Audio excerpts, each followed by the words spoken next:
Baik, terima kasih. Kita lanjutkan kembali untuk materi berikutnya, yaitu terkait kereta untuk perkotaan atau urban city ya.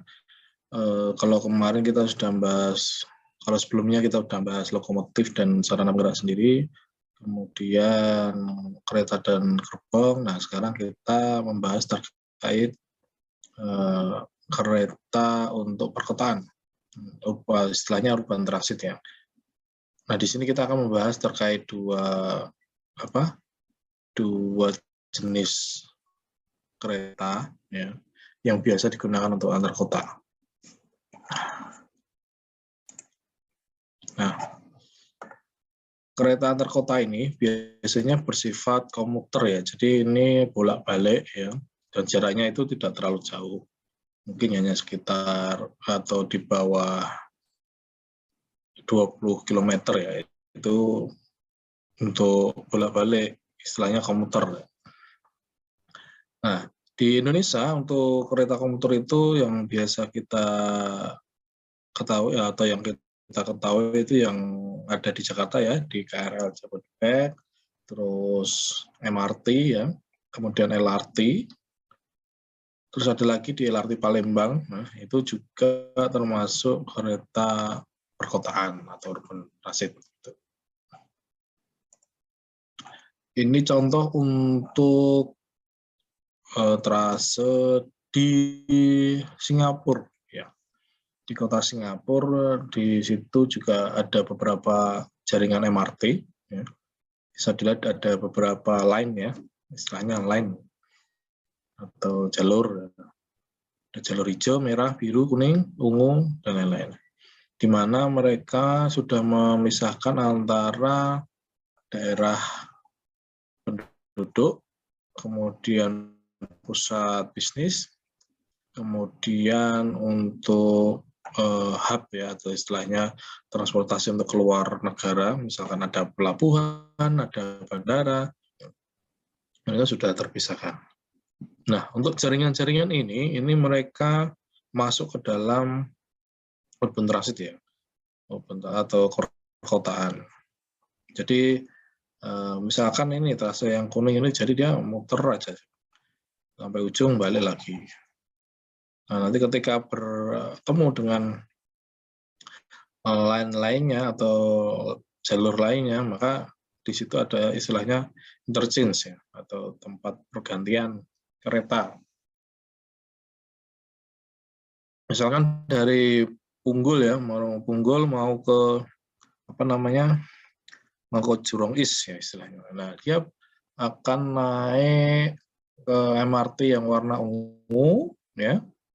Kemudian dia akan berhenti di Driver Park, kemudian dia ganti KRL ya, yang lintas hijau, kemudian menuju Jurong East.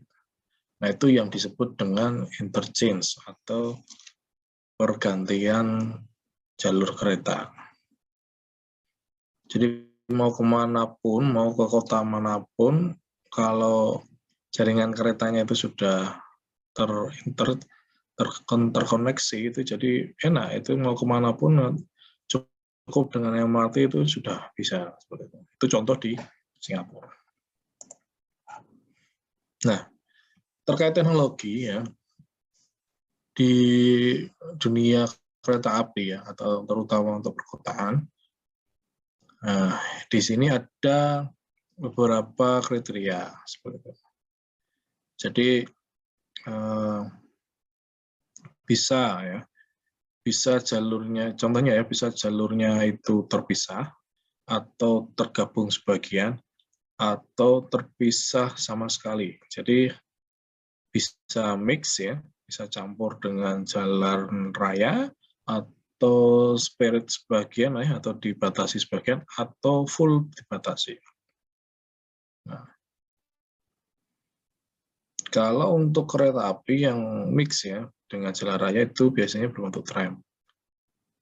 Namun kalau untuk benar-benar terpisah, maka dia akan menggunakan jalur atas atau jalur bawah. baik itu elevated maupun subway seperti itu.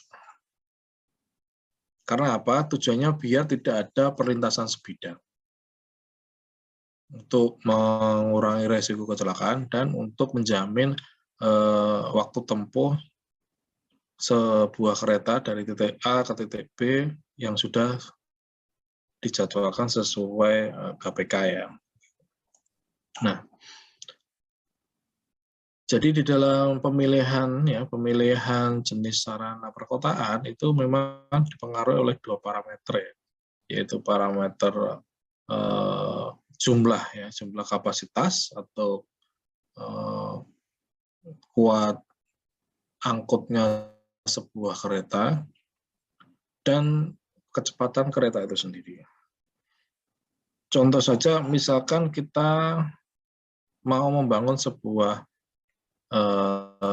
kereta perkotaan, di mana di situ dibutuhkan kapasitas yang sedang, ya, misalkan 40 nih, dan kecepatannya juga sedang, misalkan 50. Nah, kita tarik garis, maka yang ditemukan adalah masuk dalam kategori semi rapid transit. Ya. Kalau semi rapid transit itu bisa diakomodir dengan menggunakan LRT, ya, light rail transit. Karena LRT itu kapasitasnya juga tidak terlalu banyak dan kecepatannya juga sedang. Beda halnya ketika di suatu daerah, di situ membutuhkan kapasitas angkut yang besar, kemudian kecepatannya juga besar, maka dia masuk kategori rail rapid transit. Di situ yang akan dipilih contohnya MRT, ya, atau heavy metro atau KRL, itu dipilih karena memang kebutuhannya seperti itu. Jadi untuk memilih sebuah jenis sarana itu bukan langsung kita memilih kayaknya ini lebih bagus LRT deh, kayaknya ini lebih bagus MRT. Tidak seperti itu. Ketika kita mau memilih LRT, MRT ataupun busway, kita lihat dulu di titik itu kapasitas angkutnya itu yang dibutuhkan berapa, dan kira-kira kecepatan yang dibutuhkan itu berapa. Nah, itu baru bisa untuk menentukan jenis sarana yang mau dipakai. Itu secara teknologi ya, seperti itu ya. Nah, ini juga sudah kita jelaskan di pertemuan sebelumnya ya.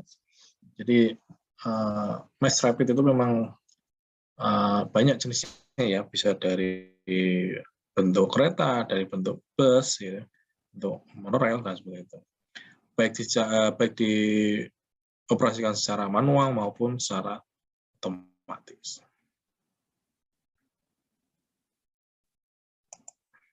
Nah, sekarang kita masuk contoh teknologi KA perkotaan. Nah, di situ ada yang contohnya yang otomatis ya.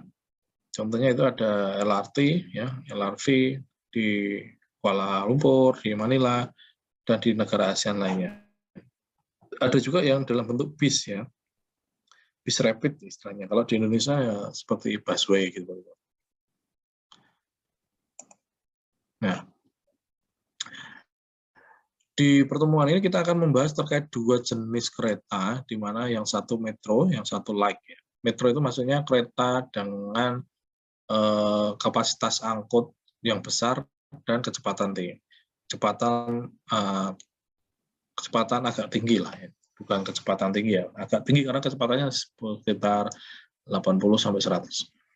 Sedangkan yang light itu, atau istilahnya bahasa Indonesianya dari ringan ya, itu kecepatannya juga sedang, walaupun bisa sampai 90 juga, tapi kapasitas angkutnya itu tidak sebanyak kereta metro.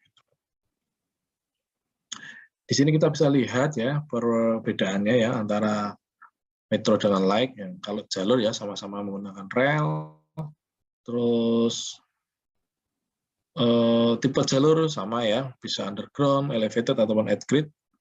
Terus tipe rangkaian. Nah, kalau metro itu biasanya lebih dari 4. Tapi kalau light itu biasanya di bawah 3. Walaupun 3 disambung-sambung jadi 6 bisa. 3 disambung 3 itu jadi 6, itu bisa juga light transit ya. Kalau metro itu biasanya dalam satu transit itu minimal itu 4 atau 5 lah. Propulsinya sama menggunakan listrik, stasiunnya juga ada yang elevated ya ataupun cabai. Sistem teknologi informasi juga sama, rencana perjalanan kadang ada stasiun atau halte yang dilewati, tapi kalau yang light itu biasanya tiap stasiun berhenti. Informasi bagi penumpang sama, menggunakan TCS ya, menggunakan komunikasi ke penumpang untuk memberikan informasi kepada penumpang, baik dikendalikan dari kabin masinis maupun dari OCC. Terus image, karena ini teknologi baru, pasti menggunakan image yang modern lah, seperti itu, yang terkini gitu. Ini kelanjutan yang tadi ya, perbedaan antara metro dengan light ya. Jadi light itu ya LRT ya, light rail transit itu lebih kecil dan lebih lambat daripada metro. Sedangkan metro itu kapasitasnya lebih besar, bisa sampai 1.500 penumpang dalam satu transit. Ya, sedangkan LRT hanya mampu menampung 255 dalam setiap rangkaian, walaupun bisa digandeng beberapa. Untuk jenis stasiun hampir sama ya. Terus jarak stasiun. Nah, untuk yang light, yang LRT itu biasanya jarak stasiun itu lebih pendek, karena memang didesain untuk setiap stasiun berhenti. Tapi kalau untuk yang metro itu biasanya jarak stasiun itu agak jauh gitu dibandingkan dengan LRT. Nah, ini contoh heavy metro train ya. Heavy metro train itu ada dua tipe ya, ada tipe listrik, ada yang tipe diesel. Nah, ini untuk yang tipe diesel itu biasa kita sebut KRD ya, kereta rel diesel. Nah, dia dalam satu transit ada 4 ya, ada 4 kereta ya. MC, TT, MIC. M itu kalau perlu diingat ya, ketika ada konfigurasi transit atau transformasi, kalau di situ ada kode M, T, C itu hampir sama ya, similar ya. Kalau M itu pasti di situ ada penggeraknya, ada motor traksinya. Kalau E itu pasti ada engine ya, pasti ada motor dieselnya di situ atau genset. Kalau C itu pasti kabin. Sedangkan T itu trailer, itu maksudnya adalah kereta yang benar-benar isinya hanya untuk penumpang. Di situ tidak ada kabin, tidak ada traksi, motor traksi nggak ada. Terus kabin juga tidak ada, ya. Engine juga tidak ada. Jadi kalau benar-benar hanya satu huruf T, ya berarti rangkaian itu khusus untuk penumpang. Ini contoh KRD bikinan Inka ya. Transitnya ada 4, dalam satu transit ada 4 kereta. Konfigurasinya itu adalah MEC, TT, MEC. Ya. Di situ kita bisa lihat ada 2 MEC ya, berarti di ujung kiri, di ujung kanan sama-sama MEC. MEC itu berarti mesin motor, engine, kabin. Berarti dalam satu rangkaian, dalam satu kereta di situ ada kabin, ada motor traksi dan ada genset. Jadi dalam satu rangkaian KRD ini ada 2 mesin diesel yang ujung kanan dan ujung kiri. Kabinnya juga ada 2. Itu contoh untuk transformasi dari sebuah KRD ya. Walaupun tidak semuanya seperti itu ya, catatan ya. Jadi walaupun tidak semuanya seperti itu. Cuma standarnya biasanya seperti ini. Nah, ini untuk general arrangement-nya ya. Jadi misalkan MEC itu ada motor ya, ada motor, ada engine, ada kabin. Di sini ada kabin, di sini untuk penumpang, ya seperti itu. Walaupun engine dan motor itu terdapat di bawah lantai, underfloor istilahnya.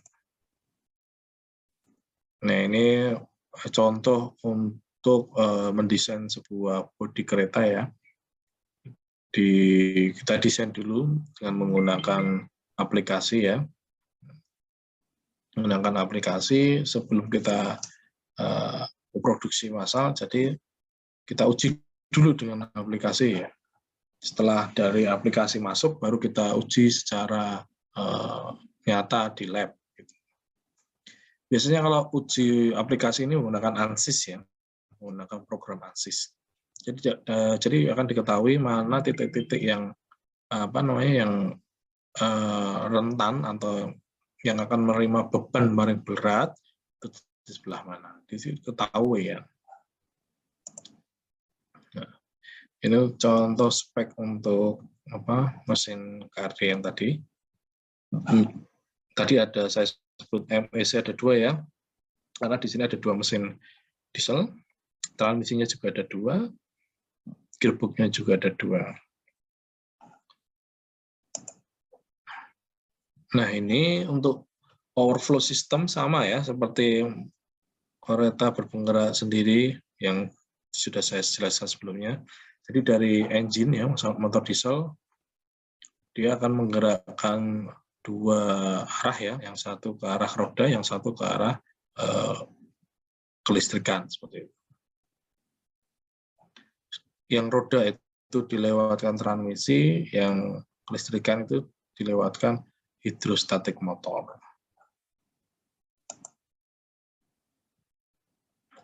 Nah, ini untuk sistem kontrolnya hampir sama, dia menggunakan sistem kontrol VT DC ya, untuk mengontrol kapan dia harus menggerakkan roda dan kapan dia harus reduce untuk kecepatan.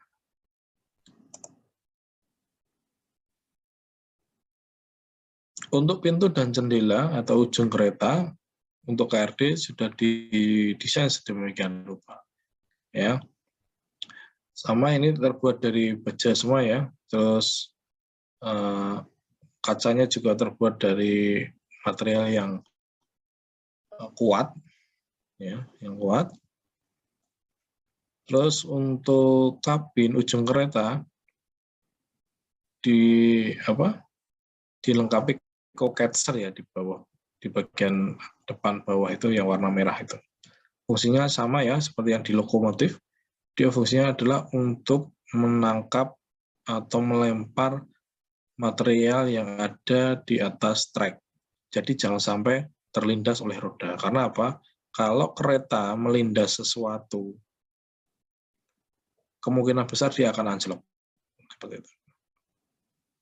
Oleh karena itu, biar tidak terinjak oleh roda, maka dipasanglah co-catcher ini untuk melempar atau membuang segala sesuatu yang menghalangi di atas trek.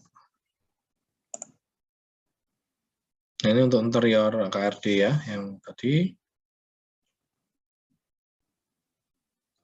Untuk konfigurasinya menggunakan tempat duduk ke satu arah ya, satu arah. Nah, ini untuk kabin KRD-nya terdapat 2 tempat duduk, yang satu untuk masinis dan satunya untuk asisten masinis. Di sini kita lihat panel-panel untuk masinis ya, ada throttle, ada reverse handle, ada lampu-lampu indikator, terus ada manometer, voltmeter, dan lain-lain. Untuk sistem rem masih menggunakan manual ya, menggunakan dynamic brake dan pneumatic brake. Walaupun sekarang teknologi yang terbaru, remnya sudah jadi satu ya, di dalam handle throttle itu, dia akan otomatis menggunakan dynamic brake atau pneumatic brake, akan diatur oleh sensor berdasarkan kecepatan. Nah, untuk bogi hampir sama, untuk bogi KRD ya, itu hampir sama juga dengan menggunakan bogi pada kereta. Ya. Bogi KRD ini tipe bolsterless ya, jadi tidak menggunakan bolster, jadi lebih empuk ya. Sama seperti bogi pada kereta penumpang. Untuk sistem pengereman sama ya dengan sistem kereta ya.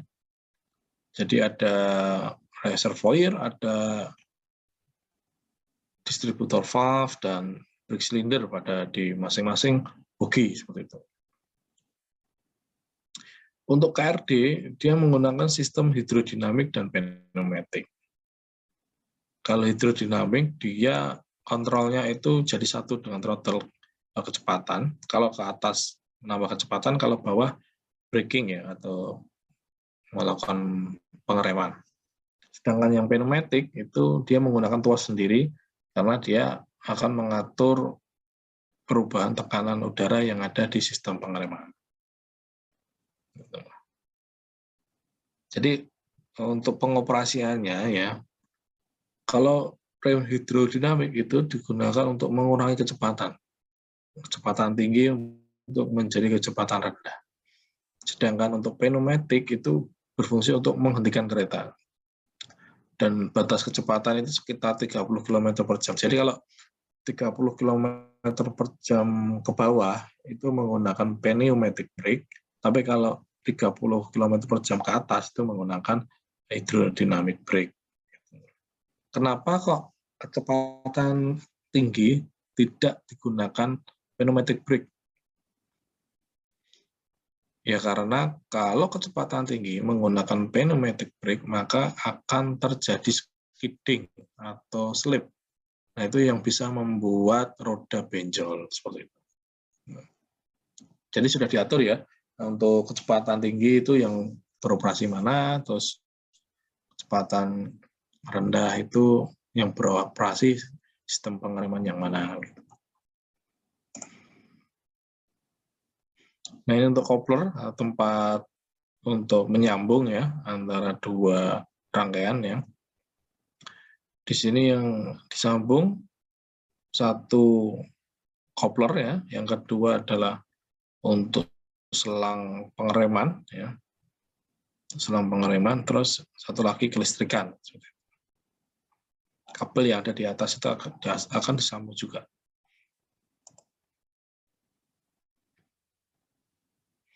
Nah, ini contoh untuk penempatan komponen-komponen yang ada di KRD. Jadi ini gambar teknik atau gambar desain ya. Jadi misalkan traksi motor mau ditaruh di mana, terus apa namanya fuel tank itu mau ditaruh di mana, terus junction box itu mau taruh di mana, itu sudah diatur dalam sketsa atau gambar teknik posisi KRD.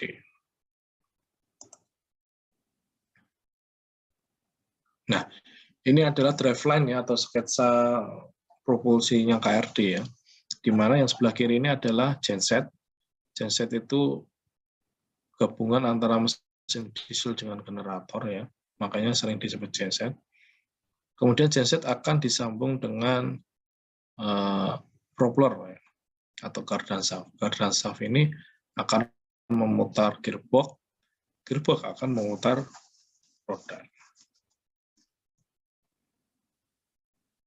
Sedangkan untuk memutar roda sebelahnya cukup disambung dengan menggunakan second gardan shaft.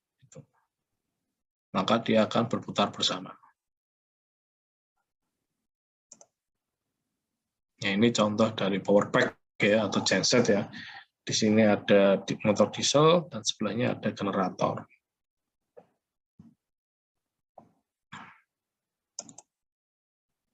Ini juga contoh dari genset ya, mereknya Cummins ya, Cummins.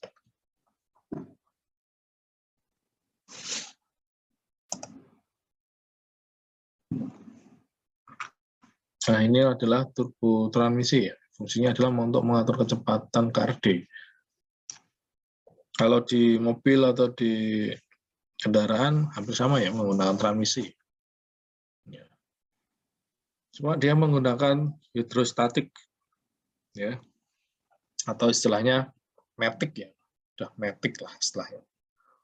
Kalau di mobil ya matic. Kemudian di KRL, maaf, di KRD itu ada juga alternator ya, fungsinya untuk apa? Untuk mengalirkan arus. Ya. Dia akan menghasilkan apa namanya? Akan menghasilkan tegangan ya sebesar 50 kV. Kemudian tegangannya adalah 380 volt. Terus arusnya 76 ampere. Terus speednya di rata-rata 1500 rpm. Jadi untuk mesin diesel itu memang stabilnya itu rpm-nya itu antara 1500 sampai 2000 rpm. Itu bisa menghasilkan torsi yang paling besar. Nah, untuk cooling system atau sistem pendinginan ya, dia menggunakan